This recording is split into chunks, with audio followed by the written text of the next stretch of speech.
This goes out to the public. All right. Craig Lane Health Alchemy YouTube channel with, we got about 15 people in the living room tonight.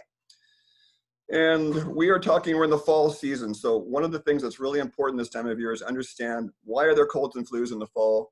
Because your blood is changing qualities. We're going from hot weather to cold weather.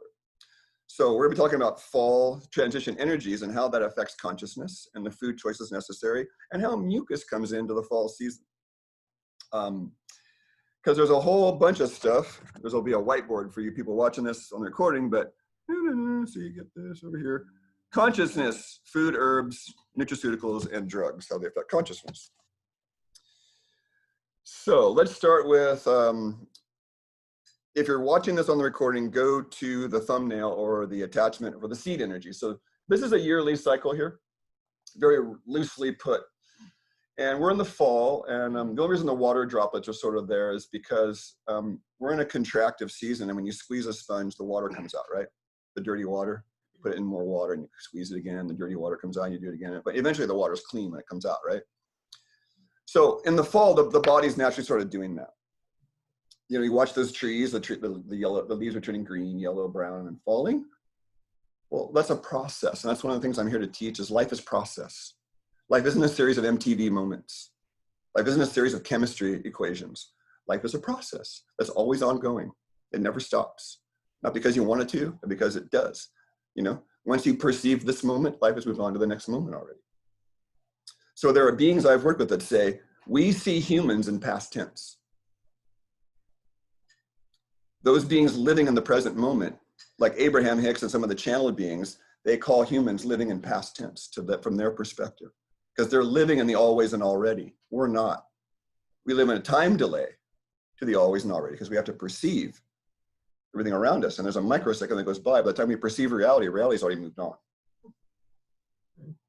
It's an important distinction to remember. We live in a time delay to reality because of this perceptive apparatus. Good.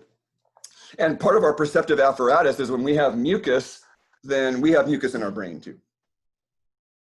That is macrobiotic teachers, and they'd say, this is one brain, you know. They were talking about this in the 90s, folks. They were talking about this 2,000 years ago. We didn't find out the gut brain now. That's our arrogance. They've known about this for thousands of years. Gut brain here, brain here. This is clogged up, this is clogged up. Indigestion down here, indigestion up here. The Chinese can call that wind sometimes, internal wind. You got a windy day, your mind's like chaos. Got a nice calm day, your mind's nice and calm. It's a very apt metaphor for the nervous system. So wind in the external can also trigger internal wind, but your consciousness, the clarity of your consciousness is determined by the quality of your diet to a large degree. So in the fall then, in the Chinese circadian rhythm that I found is one of the better pointers at what I call natural law. Yes, there is a process to the universe unfolding in the dualistic world. And I don't believe it. I don't need to believe it. I know it. It's like I don't need to believe a whole lot anymore because belief to me is a four-letter word. Why? Belief can change in 1 second. That's why. And they asked Carl Jung at the end of his life if he believed in God. He said, nope, I know God directly. Mm-hmm. That's the difference. You don't need faith. You don't need any of it if you know. I know the same thing Carl Jung does. What's speaking to you right now is God through me.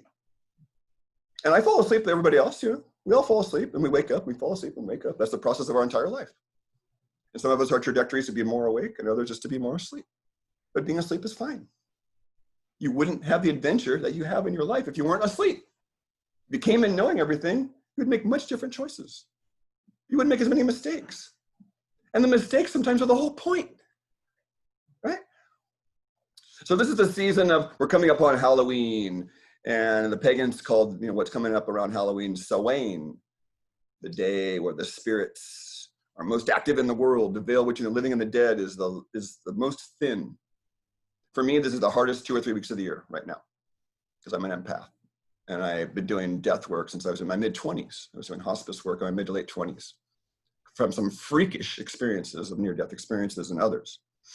And sometimes we don't ask for our dharma or our mission. Mine was thrown at me, like, here, you're gonna be floating above your body, almost dead, looking down on it, going, oh, what of that? I'll be darned. I'm up here and I'm down there at the same time. Fascinating. So this is the season of sort of squeezing the sponge, and that's what's happening in the tree, back to that. And you see those leaves changing because the tree is withdrawing its energy down, down, down, down, down into the roots. And the trees are just like the dead skin falling off. So it's a process. The tree isn't trying to turn the leaves from green, yellow, red, and then fall. The tree is just withdrawing its life force. And the trees don't get any nutrients, so they fall off. It's like our skin. It falls off after a certain period of time, right? It grows from the inside out. People ask me, Craig, how do you make better skin? You know, Skin Solutions in town, you know, all these people doing their skin work. And I say, well, if it's made from the inside out, why don't you look at how you're eating? Because epithelial, there's only 4 cell types in the whole body. And one of them is epithelial, or skin tissue. Skin tissue on the eyeball, skin tissue, on the thumb, skin tissue, in the lung, skin tissue, lining your organ, skin tissue. So would it make sense that if you have ulcerated intestines, you're going to have ulcerated skin? Yeah. So if I see skin problems, I'm immediately thinking they've got problems just like that in their gut. And or liver. This is sort of a holographic reflex of what's going on inside. And I was showing these guys this manual here. So we're putting this together about 20 years ago. It's my herb and diagnosis manual that I was so excited, Monica, to find this, because this is where we did some of our assessment work out of. And I mean, I studied this thing consistently, memorization for 10 years. Consistent memorization. I had this teacher, he was an American, one of the few Americans at this Japanese institute. I said, Mike, I'm 10 years into this, I'm dying, and when am I gonna stop memorizing this stuff? When am I gonna get it? He goes, maybe a few more years, yeah, maybe 15, 5 more years. No! But it was another 3 years, and then suddenly one day somebody asked me a question, I didn't have to refer to the frickin' thing, you know? It just popped out, and I was like, oh, thank you, finally. But it was a lot of work to get to that point. Because the way the Orientals think and the way the natives thought and still think is process-oriented. We in the West we pull things apart, and there's value in that, right? Seeing, like discerning, you know, that there's a bunch of bricks there, discerning there's brown walls. That has a value, but we've gone too far. And the germ theory, the COVID's part of that. We've gone too far because the germ theory is completely incorrect. And that's part of the dividing stuff up. Oh, we have all these viruses floating around. They don't even know what the fuck viruses are. Some of us have studied virology our whole lives, like Judy Mikovits. It's a freaking mystery. You don't go arrogantly claiming you got to do, you know, this and that and that. It's a mystery. But we do know that the terrain in here is more important than the bugs out there. When you're rotten from the inside out, and you know, your body odor and bad breath, that's because you're rotting from the inside out. And the bugs want to eat that rot. That's what fungus does. That's what a lot of snails and slugs, that's what they do. They decompose matter. So when you're rotting from the inside out, don't blame the bugs for your rot. See, the victims don't do well in my practice. That's why I got to screen people. If you're a victim, then you're not going to do very well with me, because I'm going to hammer you. Take self-responsibility here. You're staying up late. You're eating sugar at 10 o'clock at night. You're getting up and having coffee every morning, which is the worst thing you can do to your body, because you need to have water in the morning, not another diuretic, for God's sakes. You know, so we've been programmed. This isn't because of we're bad, because we have people at the top going, cha-ching, cha-ching, cha-ching, cha-ching, money here, money here, money here, money here, money here. And this started well over 100 years ago. I've been researching how far back it goes. It goes back hundreds of years. The medical conspiracy. So what we're doing now is, by my sitting here, we're learning how to actually live. I mean, I think we should have been taught this when we were between 5 and 10 years old, actually. Would have been a good elementary school thing, instead of learning when George Washington crossed the frickin' Potomac. Who cares when George Washington crossed the Potomac? I didn't care. I was sitting there in class going, what are we doing at age 6 and 7? These people are idiots. Why aren't we learning how to do Boy Scout stuff, or how to cross the creek, or kill a frog, or, you know? Wow. So the practical part, back to, you know, without my rant, is the two dominant organ systems are the lung and the large intestine. And a bunch of you have already heard this question, so those of you who've been here before don't get to answer, but the newbies, what do you think the lung and the large intestine have in common in terms of their actions? It's very general. It's only 4 words, as a matter of fact. What do they do? Like, what does a lung do? What do they do that's in common? Why would the Chinese pair these two organ systems together thousands of years ago? You're getting that's right. A little bit more general. They're both life-sustaining. What is your lung? I'll give you a hint. What is that process? But general. So even a third grader, a 2-year-old could get this. Letting go. And what's the opposite of letting go? Taking in and letting go. That's what they share in common. The colon takes in water and fluids and bacterial waste and sends it back up to the liver to be processed and lets go of the waste. The lungs take in what it needs to take in, oxygen and whatnot, and lets go of what it needs to let go. That's why they're paired together, because they're responsible for the rhythm of our body, the rhythm of our fluidity emotionally, the rhythm of our fluidity mentally. You know, when you get stuck on something, oh, I shouldn't have said that. Then 5 minutes later, God, I shouldn't have said that. God, I shouldn't have said that. That's emotional constipation. The fact it's recurring means you're constipated. That's what one of my teachers said in spirituality. Whatever is occurring to you is the work. So I got in a car accident 10 years ago on an electric bike, slammed into a car that pulled in front of me, launched 5 feet into the air. The point of impact was a repeating PTSD from Monica's heard this story. Literally, I meditate every day, so every 10 seconds of meditation. Boom, boom, boom. So it's kind of uncomfortable, right? Go through a pattern like that. Especially if you were raped or beaten, you know, you got to go back through it. But here was my greatest discovery of spirit. There's a part of us that's looking out through our eyes that has no judgments at all about pain. There is more fascination with pain than there is judgments about it coming from this. And that's what I had to get behind. Just lean into it a little bit. What is this really? Why does this keep replaying? Why? And then I got my answer. It's because spirit was fascinated with the experience of hitting a car and launching into the air. How often does that happen to a human being? Launch. How often does somebody get raped? So if you see, spirit doesn't have any judgments about our experiences. It's curious about almost everything. And that's when my PTSD went away in 48 hours, as soon as I got that. Oh, spirit's just curious. I'm going to let it be curious and let it cycle out. Then my emotional, mental, spiritual constipation ended. So fluidity is about your ability to be fluid. You did something wrong, made a mistake. You're not shaming yourself for it. You acknowledge the mistake. Boom, move on. You're fluid. Taking in and letting go, right? So what we call grief is emotional, mental constipation. Because ideally, you would have already let go. But that's the little secret, is we don't let go. This thing we call ego, that's its job, is to hold on tightly. But there's something that already let go, that always lets go. That's why Jesus said, you're already forgiven. That's the great pointer in the Gospels. You're already, the grief that you're trying to get rid of is already there. It's the same thing as falling asleep. How do you teach someone how to fall asleep? You can't. You provide the conditions for sleep. So you provide the conditions to let go by sitting with the pain and feeling it. It's that simple, literally. Our soul is a pretty pure thing, and then we have pain that goes on. All pain that's unacknowledged causes this. All suppressed and unprocessed pain in our lives and trauma, that's what causes all this stuff. So this is the season of letting all that go. And look at the metaphor. We got to let go of the warm summer months, right? We got to let go of the light. We got to let go of the beautiful plants. Because if you lived in Ontario right now, it's like, you're going down into the 10 feet of snow pretty soon.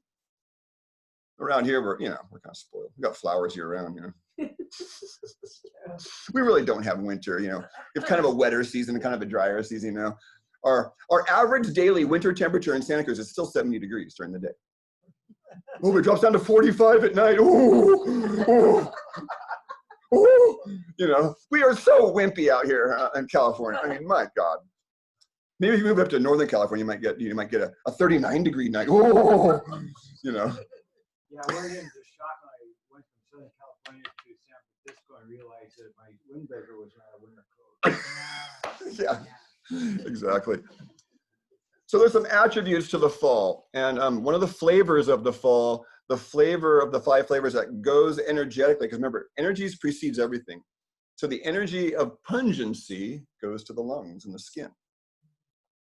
And what's weird is there's warming and cooling pungence. So a few of us have heard this before. It's a little bit of a repeat. So what would be a warming spice?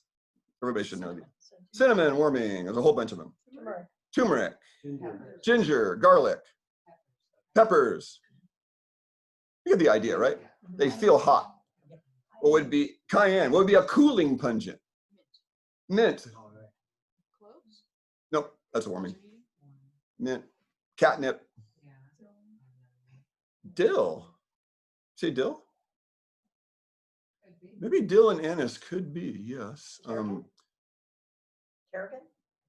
Yeah, tarragon. No pungency there. That's more of a sweet. What was it? Tarragon. Tarragon, I think, is we'd have to. I have a food database of all the common foods and their energetics. Parsley is warming. It's one of the few warming vegetables. Yeah, it's warming. So if you have a bladder infection, avoid parsley. Parsley is a better bladder infection herb when you have white mucus, white or clear mucus, because it's a warming. But yeah, so one of the other classics are Lindenflower and Elderflower. Our ancestors used elderflower a lot for colds and flus because they open up the pores so much and you sweat out the toxins. And that action is called diaphoresis, D-I-A-P-H-O-R-E-S-I-S, diaphoresis. And that the process of opening up the pores, you sweat out the toxins. All the old wise women knew this. Kids got a cold, you wrap them up in the old clothing as much as they can stand it, give them boiling hot tea of this elderflower, opens up the pores, they sweat into the clothing, you take that off and hold it over here and go wash it off. And you repeat that process. And you can beat a cold or a flu in 6 to 8 hours if you catch it at the first sign of a symptom. What is the Vicks? Wait, questions later. Thanks. So you can beat a cold or a flu in 6 to 8 hours. And really all you need is echinacea. The couple of the brands, the traditional medicinals brand, if you're watching this on the recording too, it's really good to know the traditional medicinals blend, the Gypsy Cold Care AM and PM are excellent cold and flu herbs. If you have those around your house, you do a tea bag every hour. The first sign of an illness, have a tea bag every hour for 6 hours, and you can beat that thing and knock it out in 12 hours or less. If it gets into the innate immunity though, then it's going to run its cycle, however long it's going to go. It's an important distinction. If you can get something fast enough, that's why I'm teaching what I'm teaching is if you know the early warning signals, you don't have to get sick. I watch my tongue. I catch stuff before that stage even. I look at my tongue. Oh, my tongue's all white and damp and thick, coat. Not too bad today. I'm such a dork. Lots of fun. So, but you can learn this early warning signals by, I look at my tongue every day. Why is my tongue fatter and more coating on it today? Well, I had a bunch of cheese and nachos last night. So what's the remedy? Okay, folks, this is a good question for my people is, what is the #1 food for mucus? Radishes. Very good. Bing, ding, ding, ding, ding. Good. There is no food better than radishes for mucus. None, zero. 25 years of doing this. You can't find a better food. You're like, I don't like radishes, Craig. Well, when the doctor tells you got to take medication, do you tell him, I don't like that medication, doctor? You just do it.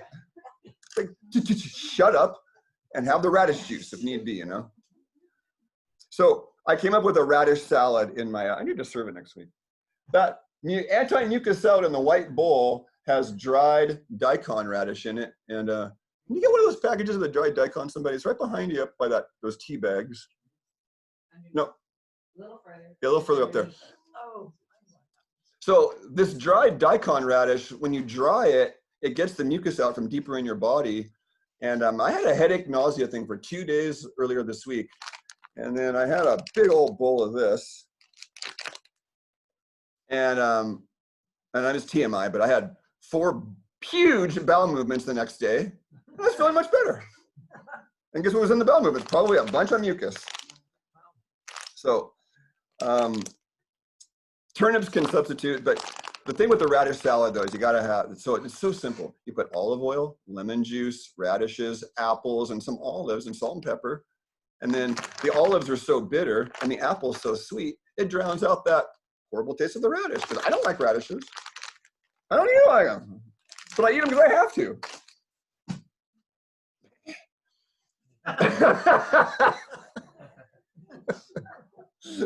Edutainment factor, right? Get the dorky teacher up here.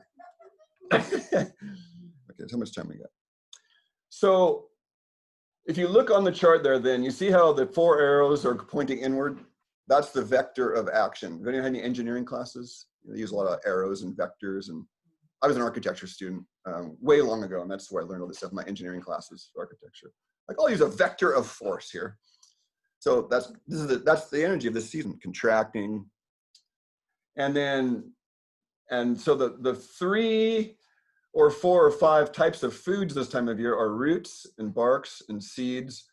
And we also, kind of the end of the summer, we have lots of fruits and squashes. And the flower energies, if we were living in another climate, would be gone by now. If we were up in probably northern Canada, the flowers would be kind of edging out by now and be more seeds. And that's the way it works. We have seed energy in the winter. That's why the winter there with the little blue above it, they're floating on water in the early winter. Christmas time that's what they call it. They're floating on water energy. And if you really tap in from December 20th to the 25th, you'll feel it. I'm on a boat. And then the opposite time of the year on June 21st is floating on fire energy. They're floating on fire. And then the spring is about plasma energy. The energy expanding outward rapidly, right? Because you got seeds with their roots growing downward and their tops growing up. It's rapidly expanding energy with all the arrows going outward, growing in all directions. And then at some point, late June, July into August, that's when it starts this descent again, right? The light gets lower and then we start contracting again. And that's the cycle of life. It's this, floating, expansion, floating, contracting, and that's our life in the yearly cycle.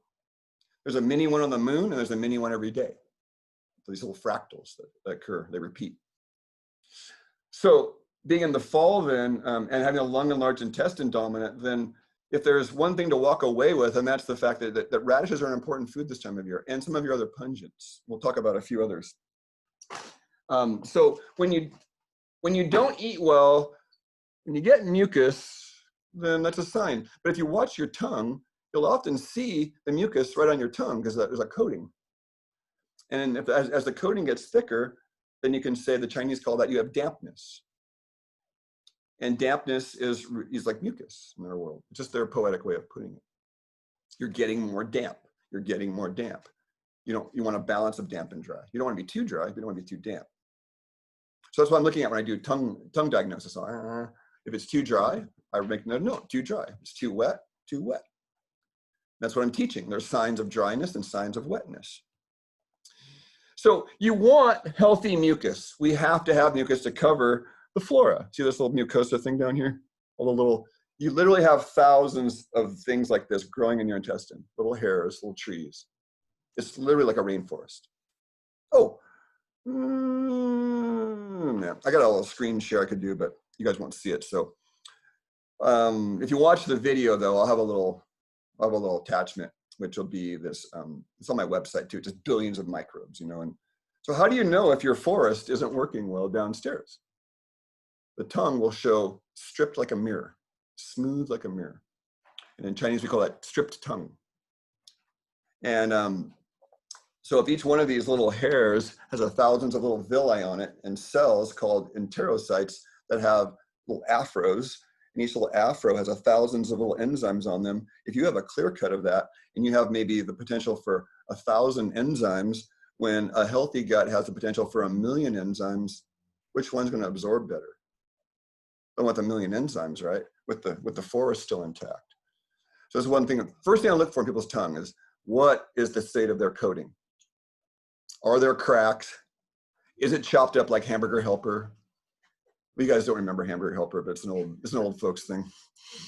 Sloppy Joes, or I guess that's old too. It looks like sandpaper, like someone went in there with a jackhammer. There's all these holes in the tongue. Well, guess what? You see it on the tongue, it's going to be that way the whole way down.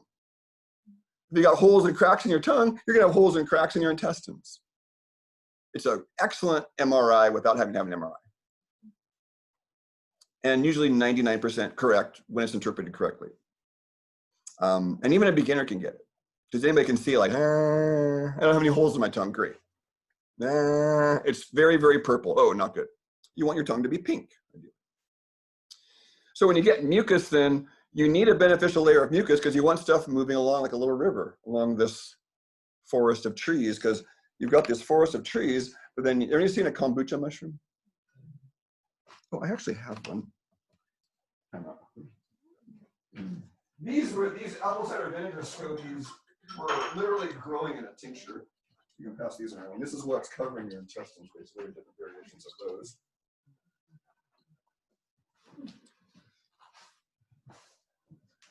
So that slime or that SCOBY that covers your intestines has the same intelligence at the top as at the bottom.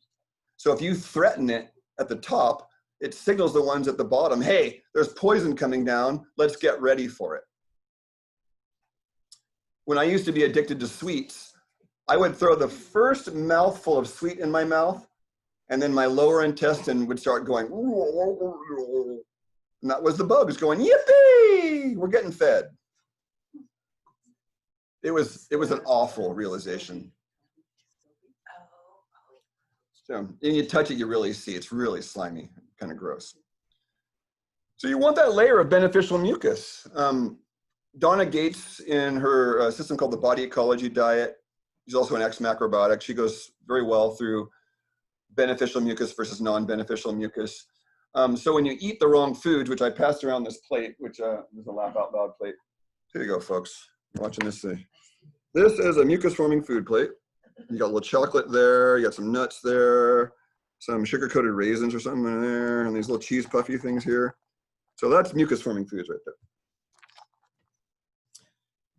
And you want a balance. You want a certain amount of beneficial mucus and a certain amount not. So then the question is, that perks my interest is, oh, well, see, he threw this thing here about consciousness and mucus. And so how does mucus affect consciousness? So last week I had a little bit of a leap, and I went way too far into like, when your chest gets full of mucus in Chinese medicine, then they call that mucus obstructing the heart, and it usually correlates with insanity. So that's the end result. Too much mucus in the chest can cause insanity. I have a brand new client. I just did her report of findings. She has mucus all over her chest, in the pleura, in the lungs, in the lymph. And she's been complaining about, this was the molecular biologist I was telling you about earlier today, exposed to a lot of radiation and chemicals early in life in her job for 20 years with molecular biology. And she never detoxed. And now whenever she eats, she feels horrible afterwards, and she has detox symptoms every 2 to 4 days, like horrible ones. I used to be this way because I had 10 allergy shots in each arm for 10 years from age 5 to 15. It didn't help the allergies at all either. It was just cha-ching again for somebody else. Wow. So in a lot of ways, my detox was, you talk about a dirty sponge. I mean, the first cleanse I did, oh God, I was in bed for 2 days. It was awful. Because my sponge was like black water coming out of mine, And the next cleanse was like, oh, that's a little easier. And then probably 1,000 cleanses later, it's like, oh, no, there's some water coming out now. Thank God. So that's how we tell is when you start a cleanse, it's a provocation. We provoke. That's one of my jobs, is to provoke your body and see, okay, she responded well. She feels great. Perfect. She had a neutral, no response at all. That's okay too. She had a negative response. Now that's research. Why was there a negative response? Doesn't mean to go ahead and quit. I have clients that quit. Oh, I had a negative response. You didn't give me that. I don't want to do it again. It's like, that's the point, is to go investigate why you had a response. Then you'll learn something about root cause. I just want Mucinex. Craig's giving me Mucinex. You know what that does? It pushes the mucus in deeper. And you got to deal with it later when you can. What do you think antibiotics do? The antibiotics don't cure anything. So every time you take antibiotics, when you get healthy, you'll have to go retrace those steps. Remember Ajahn, I told you the story of he had antibiotics in 30 years and he had shit coming out of his finger. 30 years later, he had a biopsy on this big boil he had in his finger when he was detoxing. And it was penicillin he hadn't had in 30 freaking years, was still in his body. But that's what you have to do in the natural world. You got to go prove stuff like this. And he went out and proved it. Like, see, I had no penicillin in 30 years, and the biopsy showed clearly penicillin. Our body holds on to stuff for a whole lifetime. So whenever you took antibiotics, it didn't resolve anything. It just made you feel better, but it did not resolve the problem. Why? What did I tell you earlier? If you got rot down there, don't blame the bugs. Don't go killing them. Don't throw a nuclear bomb down there. That makes the problem worse. So I throw a nuclear bomb in the parking lot, and the poor parking lot manager's like, fuck, I got to fix the parking lot again. You throw another nuclear bomb down there, right? That was me as a kid. I had antibiotics at least 4 or 5 times a year for a lot of years, on top of everything else. Wasn't breastfed either. Boy, I don't know how I'm sitting here, you know, Spirit was like, this guy, we need this guy, so let's keep him kind of stable over here. Woo! So think about how lucky I am to still be alive. And yeah, I had a bad rap. So the reason why these are ordered is I'll talk about in a minute. See how medicines has poison with side effects? Food, there's nothing mentioned there. Meds, poison. That was the original word for medications, was poison, over 100 years ago. They were classified as poisons, which is what they are. They're a poison. And so if you're playing with medications, that's what I tell my clients. You're playing with poison. It's a level 3, there's level 1, which are food, level 2, some herbs, and level 3 are poisons.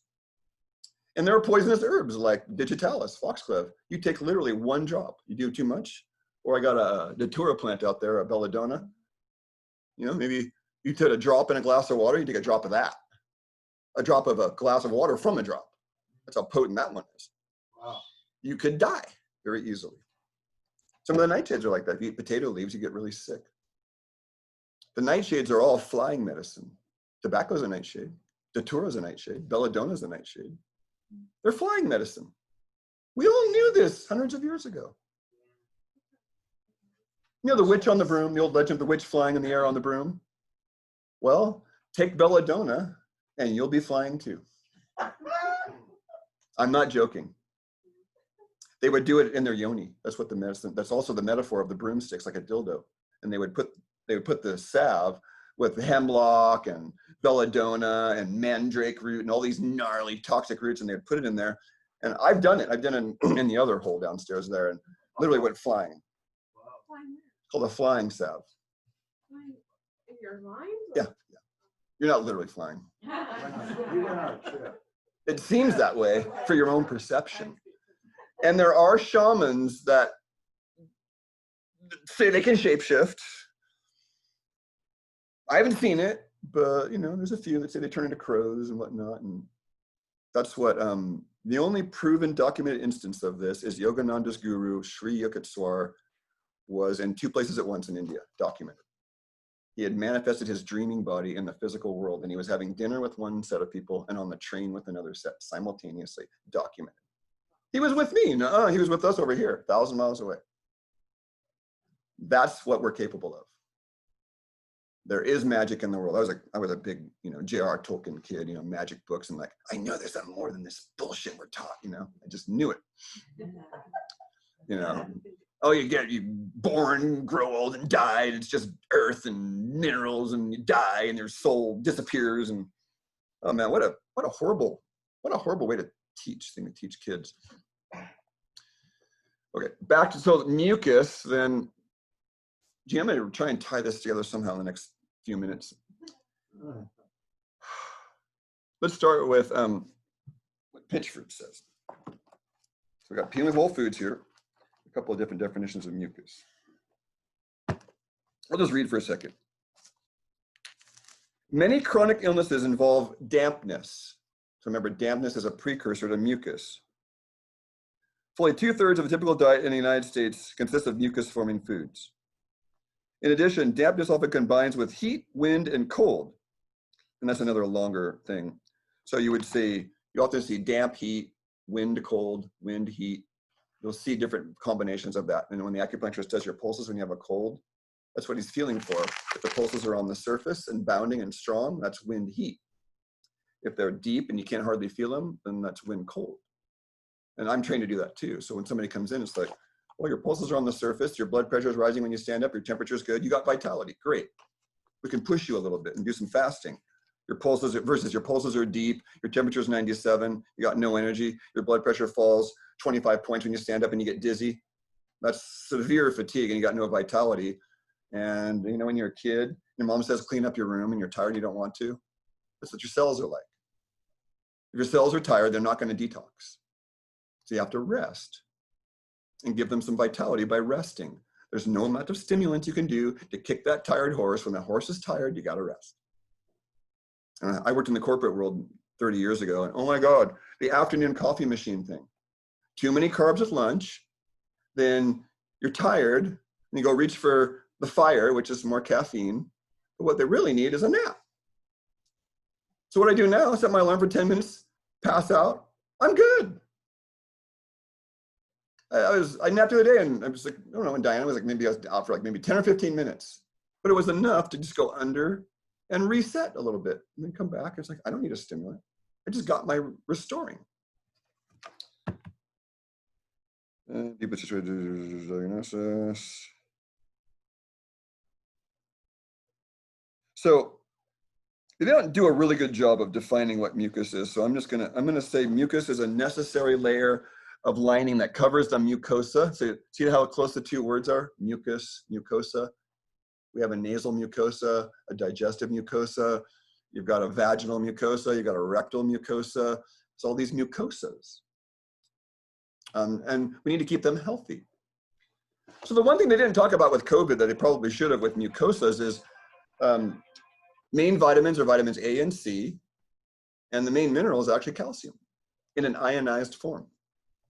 The immune system needs a lot of ionized calcium to fuel its activities.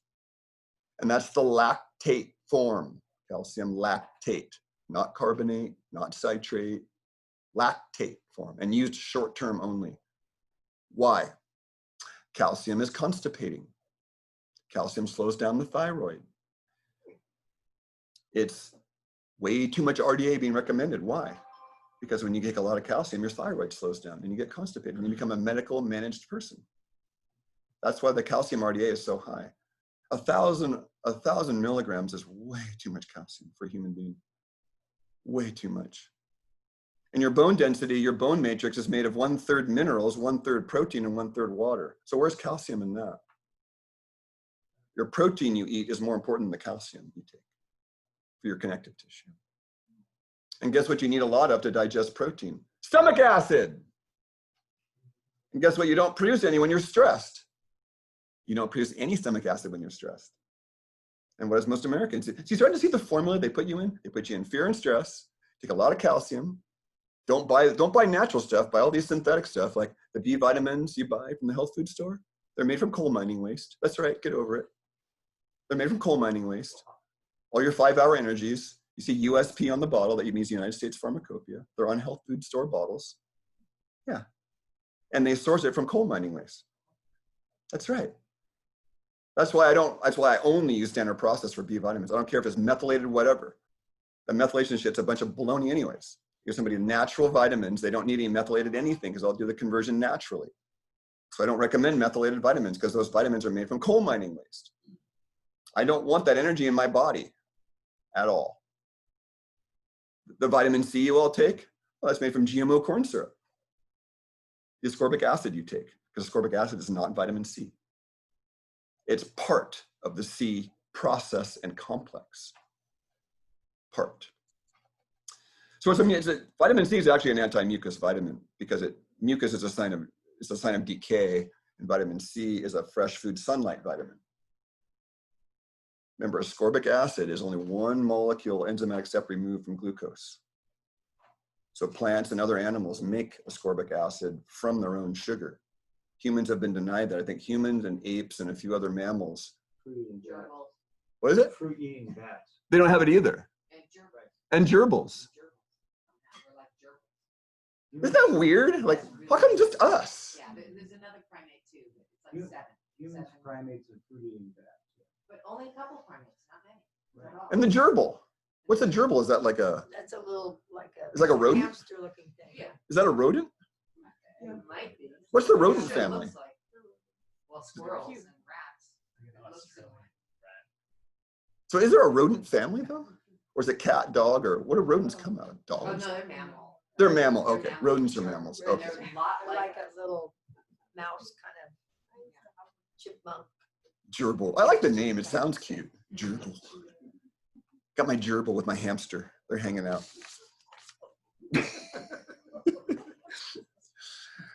And so let's talk about warm versus cold mucus really quick. So how do you know the remedy if you want a cooling or a warming pungent? Because pungents are generally good for mucus, and so are sour. Because sour is sour acid or alkaline? It's acid, right? Acid, yeah. Sour is correlated with acid, and acids dissolve things. So that's how you dissolve mucus, with acid. So like, that's why the lemon is paired with the radish in the radish salad. Hint, hint. So you got another solvent in there. Just for your beneficial though, I have a table here of mucus releasing foods, and we'll go over that in a second. So you know you have warm mucus when the mucus itself is yellow, orange, brown, green. You got chunks coming out. That's from heat. And in essence, it's like pus. I hate to say it, but it's like pus coming out. Then if you have clear or white mucus, then that's cold natured mucus. It's a process of you're too cold. And if it's yellow, so then you know, like, okay, if I had yellow, orange, brown, or green mucus, then I need cooling foods. I need cooling pungents. Radishes could go both ways, fortunately. They're not neither too warming nor too cooling. So if you have yellow, green, orange, brown mucus, then you need to avoid ginger, garlic, and burning hot spices. Why? Because you're going to make the mucus even more orange, red, brown. Because you're adding heat on heat. Make sense? And so that's why I don't want my clients self-prescribing. Oh, Craig, I took this echinacea for my cold and it made it worse.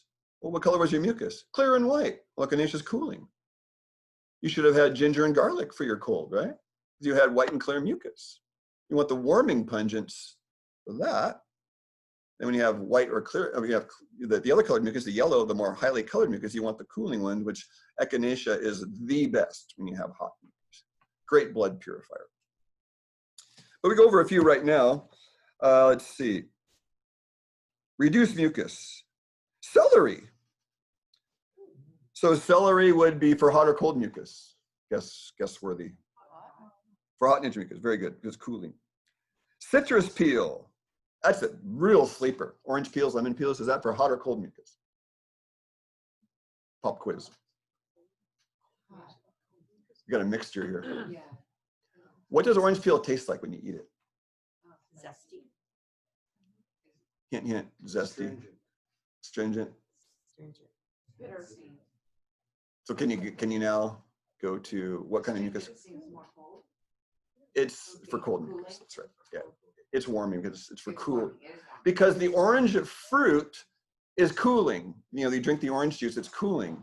So nature gives you the medicine of the remedy right in the food. So if you drink too much orange juice, the worst thing for a cold or a flu is orange juice. The worst. The orange peel tea is better.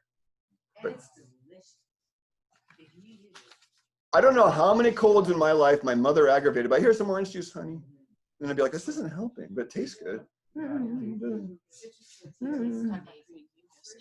Yeah. Now, if you juice the orange peel with the orange, much better. Right? Oh my God, delicious. Okay. Oh, here's a weird one. The colored part is for the Whoa. tea, the white part. Reduce mucus. Well, here's a really weird one. Clam reduces mucus. Never would have guessed. So what kind of mucus is clam going to reduce? Well, hot, it'll reduce hot. Yeah, because it lives in the cold water, right? Yeah. Doesn't make sense. I never would have thought clam. So I guess if you're sick, you don't want clam chowder. You want clam cooked in water chowder. Yeah. But that's the whole fun of clam chowder is the dairy. Maybe that's why they're combined. Dairy's mucus forming, clams are not. Hmm. The clam is supposed to undo The clam undoes the mucus, right? Raw honey is listed as anti-mucus. I never would have guessed. Raw honey. So that would be kind of neutral both ways. Lemon and lime. This is the juice, lemon lime juice. Hot or cold mucus? Not be hot. Hot mucus, very good. Lettuce. You know, there's some of these on here, like lettuce, really? Hot mucus, good. Mushrooms. It would really depend on the mushroom, but I'm going to say neutral. Underripe papaya. I bet that's hot. Is that hot? You know, I don't know that one. It says 621, so let's look it up. I couldn't reason that one out. Yeah, so it'd be sour. Sour is generally heating, so I was thinking cold mucus, but okay, here it is. Neutral thermal nature, so go either way. Sweet and bitter flavor, tonifies the stomach, acts as a digestive aid, moistens the lungs, and alleviates coughing, mucus excess, and the pain of rheumatism. Underripe papaya and its seeds are rich in digestive enzyme papain, which helps digest protein, break down deposits of the teeth, resolve mucus, strong vermicidal action. So it looks to me like it goes both ways, hot or cold. And one more. Okay, radish is on here. Pumpkin. What do you think pumpkin's for? 548. Cold. Okay, 548. Let's see what he says about pumpkin here. I think pumpkins are warming, so I think we're all right. Feels like it. Yeah, because of harvest and fall. It's orange too. Orange is a warming color. Pumpkin. Cooling thermal nature. Pumpkin. Huh. Wow. It's cooling, so it's good for hot. Oh, because it has a slightly bitter flavor. So out of all the squashes, the pumpkin's considered the most cooling and the least high in sugar versus like kabocha, squash, or butternuts, which are very high in sugar. Benefits of pancreas. Promotes discharge of mucus from lungs, bronchi, and throat. Regular use has been shown to benefit bronchial asthma. I'll be darned, huh? What a thought. The relatively humble pumpkin. Pumpkin soup. Okay, one more. Vinegar. What about vinegar? Like apple cider vinegar. Sour, so that would be Cold mucus. Lemon for warm mucus, apple cider vinegar for cold mucus. Very good. So what do you think about pumpkin seeds? Would that be similar? Well, again, the pumpkin seeds they're generally mucus forming. Nuts and seeds are generally mucus forming. So that's why the pumpkin offsets the mucus forming aspect of like pumpkin seeds. Let's see. Okay, we got the mucus part. So when you eat enough of the wrong foods, I showed the plate earlier, you know, the mucus forming foods, then you have a buildup of a toxic form of mucus. And the Chinese have these really poetic words. And so a tumor or a fibroid in their world is congealed waste or congealed mucus. So I got lots of fibroid cases, I got lots of cancer cases, and they ain't no mystery. My first question is, do you have daily bowel movements traditionally? And if they say no, and I go, well, transit time is 24 hours from mouth to anus. So if you're eating 2 or 3 meals a day and you're having 1 bowel movement a week, that means you're backed up at least 10 to 15 meals a week. They call that auto-intoxication or self-intoxication. Yeah. And that means you're going to have tumors and lipomas and fibroids and all kinds of buildup in your body. Why? Because you're not draining it out. That's my 4th foundation of health is drainage. You got to have stuff get in and come out. There's the letting go, right? You got to have good choices, first foundation, and blood sugar. You got to be able to break food down, second foundation. You got to detoxify and decongest, third, and you got to drain out, 4th. If those 4 things aren't in place, you'll never be healthy. After 25 years, that's my report to all of you. You've got to have those 4 things in place. And if those 4 things are in place, usually illness and disease goes away. You don't have to treat the illness. I had acupuncturists I learned under 20, 25 years ago. That's all they treated was digestion. They treated every illness by treating the digestive tract. It's fascinating. Fascinating. And it worked.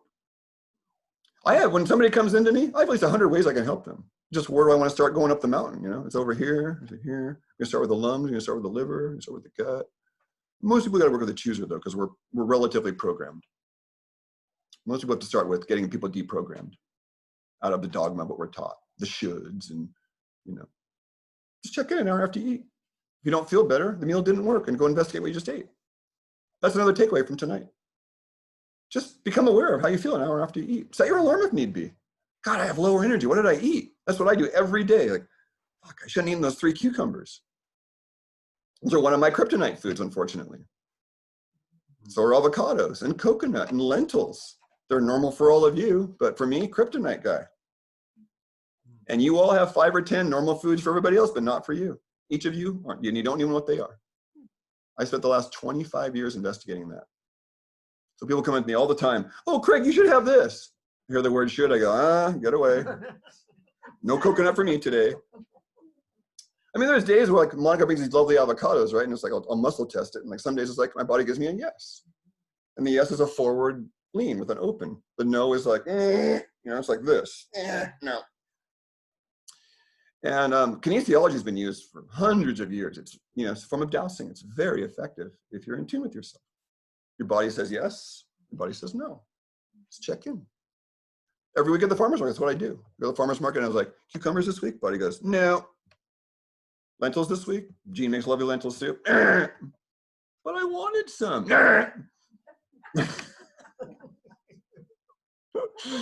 know, it's like the guy with the veto in the background is the body. You know, it's the big future Craig veto, I call it. That's another long conversation.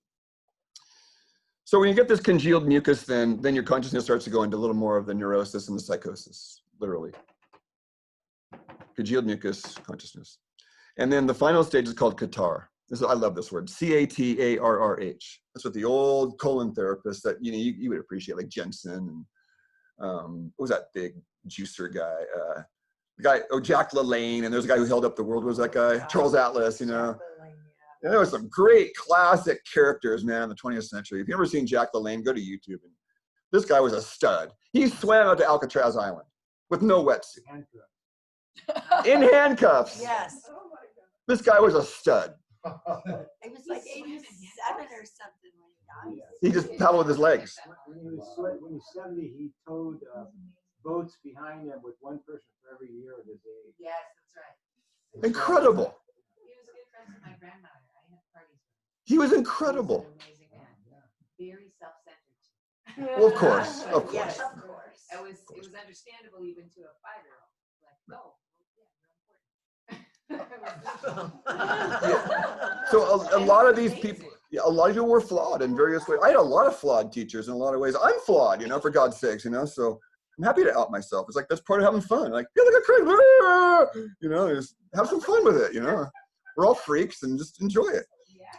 You know, so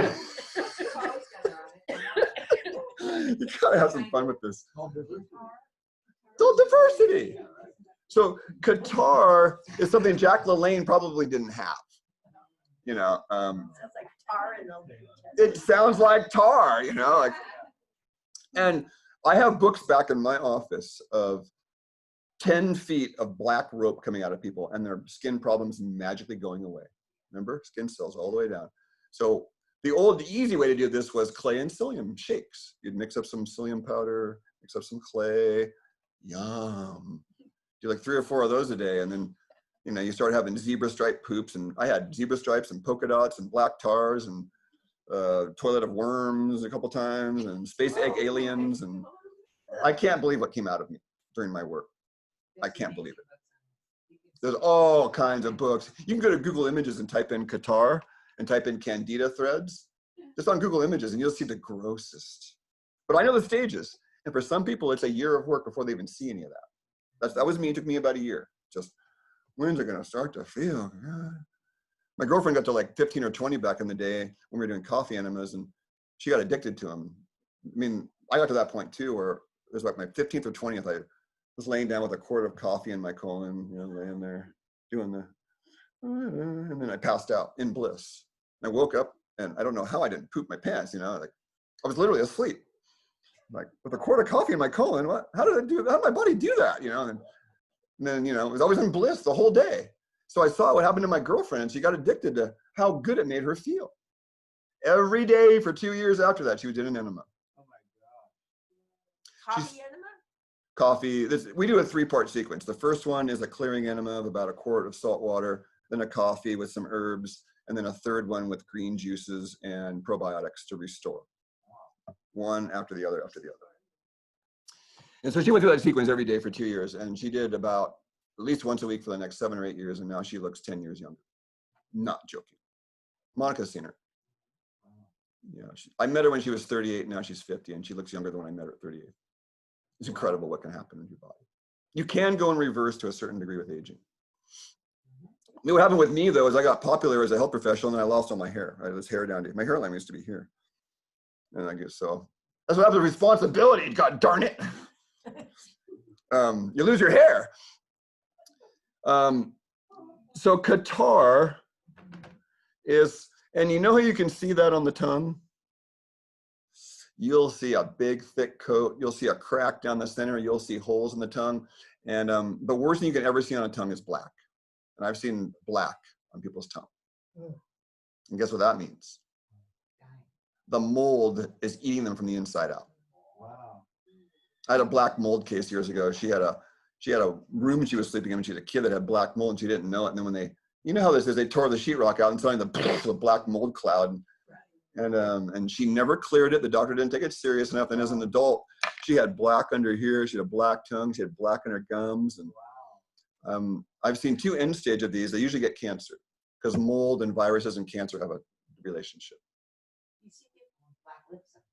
Yeah, really bad sign. Green is the next worst sign. You'll see green sometimes on the skin or on the tongue, that's another bad sign. Usually it's a precancerous condition. I've had a number of precancerous conditions. I had a little green area here, right on this hand. It was like a pimple, and I had this black escharotic salve, it's called. It's a set of herbs that actually pulls cancer up out of your body. And it's very effective for skin cancer. Black salve. Yeah, black salve, that's right. Cansema is a good brand, C-A-N-S-E-M-A, Cansema. Dr. Christopher has one too, but there's no zinc chloride in Dr. Christopher's. So I say, fuck Dr. Christopher's, because you need the zinc chloride in it. It's a toxic element. Yeah, so I've had it on there for a week, and then it started to raise like a boil, and I popped it, and this tumor came out. Wow. It's like 2 millimeters by 2 meters. This little tumor had a root going down into my body. And I'm so glad I got at that thing early. So if I wouldn't have a wrist right now. And I got story after story of people using these. One guy had a tumor on his nose, and he put the escharotic on it. And that's what they call it, an eschar, is the cancer scab. So the herbs and the zinc chloride kills the cancer under the skin, and then some of the herbs draw it out.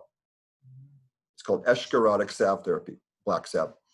My teacher, Michael Thierry, was teaching this back in the early 90s, and so I had a lot of experience looking at people. One guy went right out of McDonald's into a macrobiotic diet, and he had tumors coming out of his back with these salves. He was drawing tumors up out of his back, through his back, and he said there was some, this big coming out.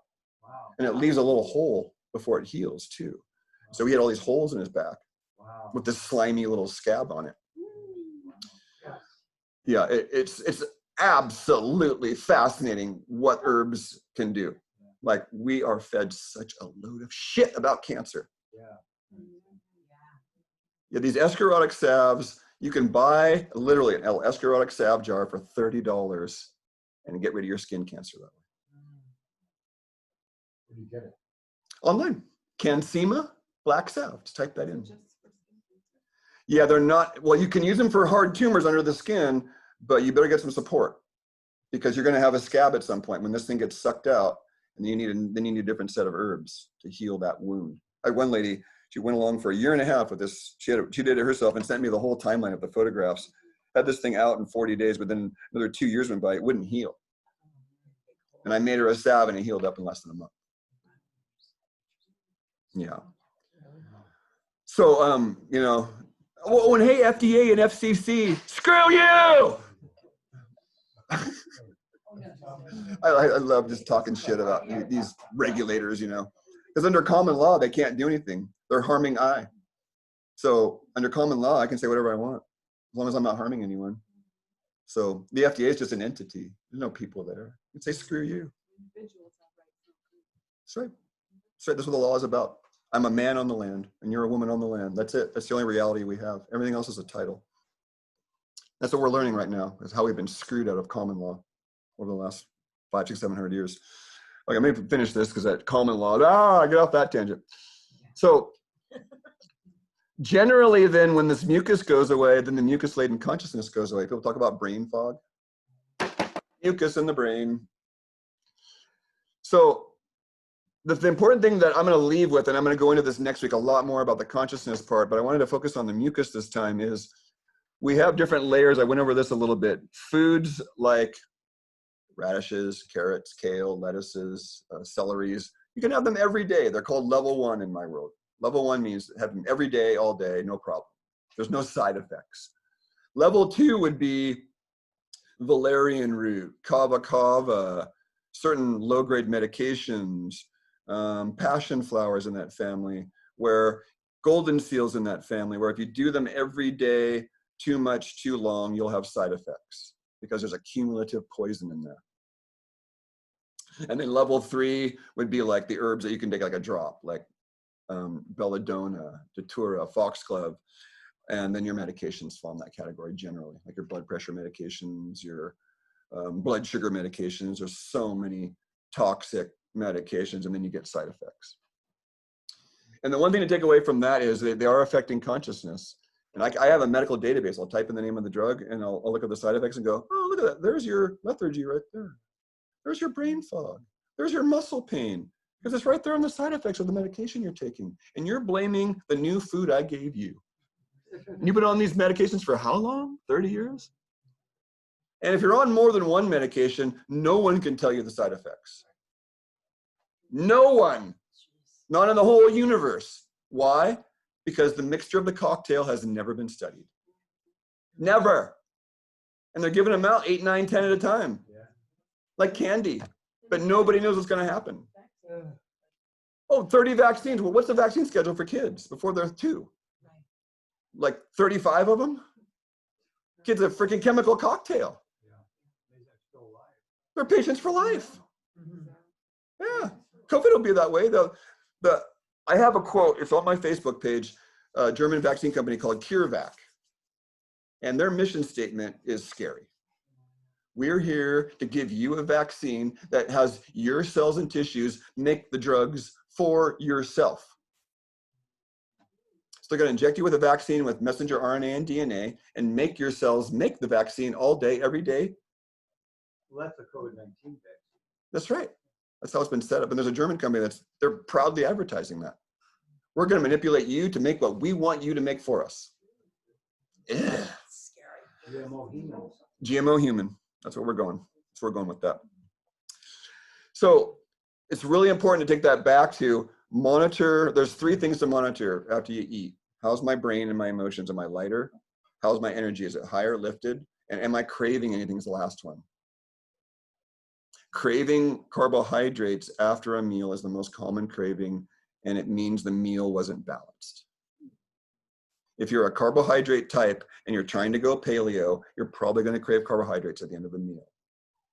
If you're a protein type like me and you've overeaten carbohydrates, then you're going to crave carbohydrates. Why? Because the yeasty beasties want you to overeat so they can get access to the sugar.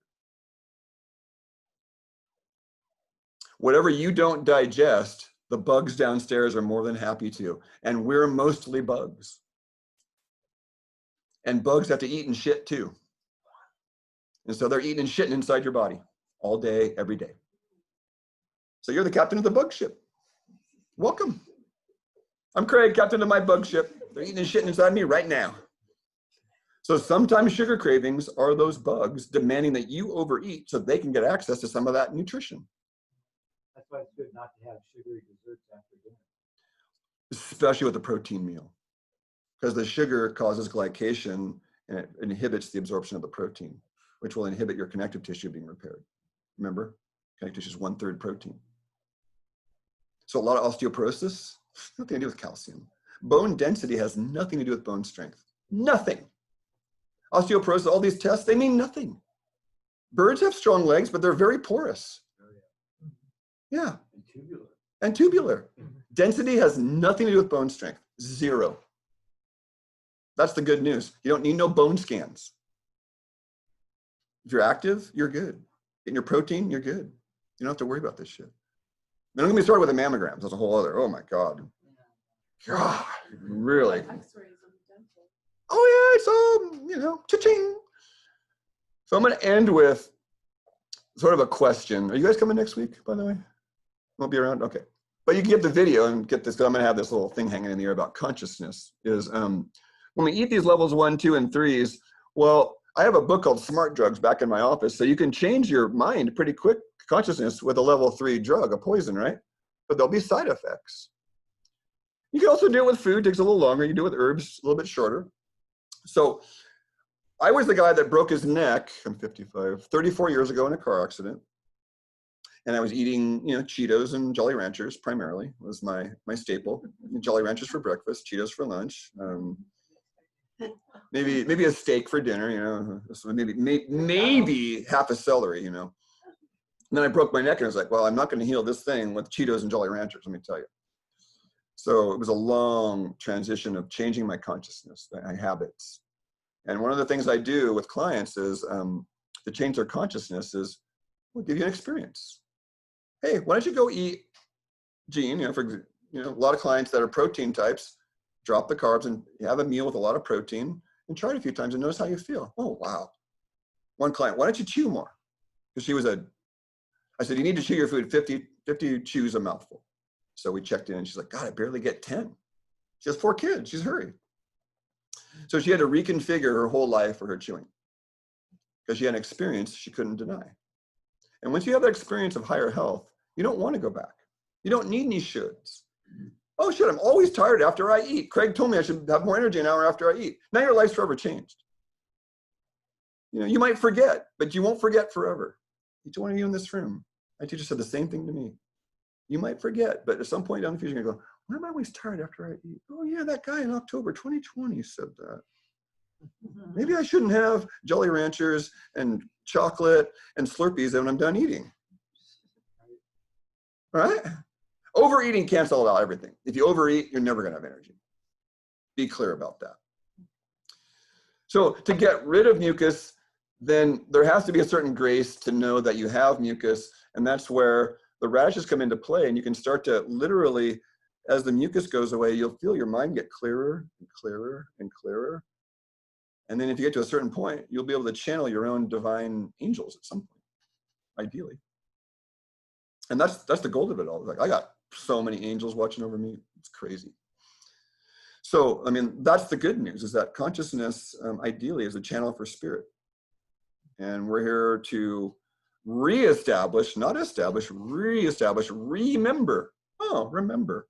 Remember yourself. Come back together. So we're here to do.